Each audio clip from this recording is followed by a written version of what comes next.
Professeure à la faculté des sciences pharmaceutiques de l'université de Kinshasa, Nadège Ngombe Kabamba est parmi les femmes leaders de l'enseignement supérieur et universitaire de la République démocratique du Congo et dans le domaine de la santé grâce à son savoir scientifique. Comme toutes les autres femmes, Nadège Ngombe sait comment organiser son emploi du temps. Après les travaux ménagers, le professeur Nadège prend son chemin pour l'université de Kinshasa, la colline inspirée, précisément à la faculté des sciences pharmaceutiques. Dès son arrivée, elle vérifie d'abord son programme du jour, s'entretient avec ses collaborateurs en sa qualité de vice-doyenne chargée de l'enseignement. Nadège rencontre dès les premières heures le doyen de la faculté pour s'acquérir des nouvelles directives. La constance et la rigueur restent les priorités pour cette dame qui marque son parcours dans l'enseignement supérieur et universitaire congolais. Elle reste donc un modèle, comme en témoignent ses collaborateurs. Bon, les qualités, je dirais toutes les qualités, d'abord d'une femme, les qualités d'une mère et les qualités d'une scientifique de renommée, dans ce sens que ce qu'elle reflète,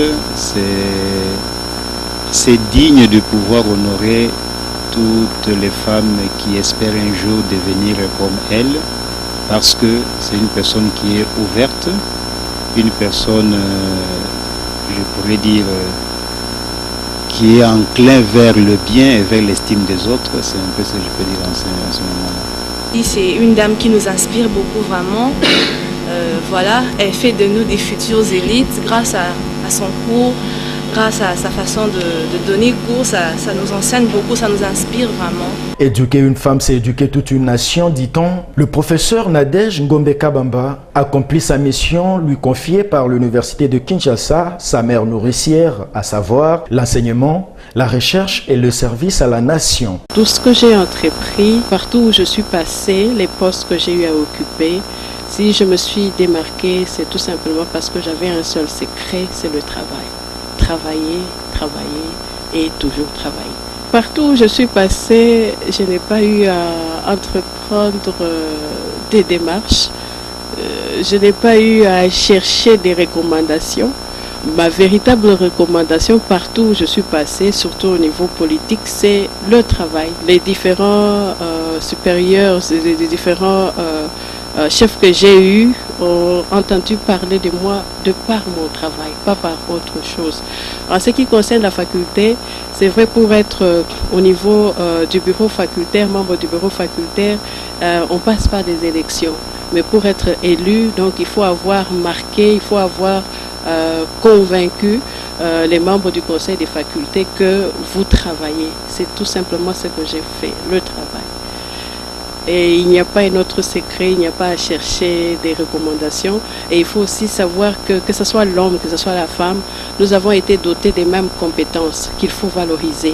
C'est ça le secret, la valorisation des compétences que nous avons. Sur le plan académique, elle est docteur à thèse avec comme domaine de recherche épidémiologie et caractéristiques des konzo, chimie et bioactivité des plantes médicinales consommées par les animaux, et bien d'autres. Elle a occupé plusieurs responsabilités, notamment directeur adjoint au laboratoire d'analyse et contrôle des médicaments et denrées alimentaires, la COMEDA en sigle, vice-doyenne chargée de la recherche, actuellement vice-doyenne chargée de l'enseignement à la faculté des sciences pharmaceutiques. Elle a également co-dirigé quelques travaux de thèse de doctorat dans son domaine. Je suis très heureux de travailler avec une dame comme elle. Ce n'est pas une flatterie. Personnellement, moi, je suis un bosseur. Et si vous avez des collaborateurs qui ont un esprit de travail, là, ça donne, comment je dirais, un appui. Et avec elle, je dirais, l'appui là que je cherche, je l'ai avec elle. Sur le plan sociétal, le professeur Nadège a occupé plusieurs postes. Elle fut conseillère chargée des services spécialisés et des institutions à caractère médical au ministère de l'Enseignement supérieur et universitaire à l'époque du feu ministre de l'Enseignement supérieur et universitaire, le professeur Machako Mamba, puis directeur de cabinet adjoint du même ministre. Experte au ministère de l'Environnement et Conservation de la Nature, coordonnatrice du comité de coordination Une Santé, directeur de cabinet adjoint du ministre honoraire de l'ESU Théophile Mbemba, pour ne citer que ça. Nadège Ngombe-Kabamba est leader dans la sensibilisation des jeunes filles aux études. Elle a des capacités managériales avérées de l'organisation des conférences, colloques et journées scientifiques, ce qui lui a valu de participer à des conférences internationales de haut niveau.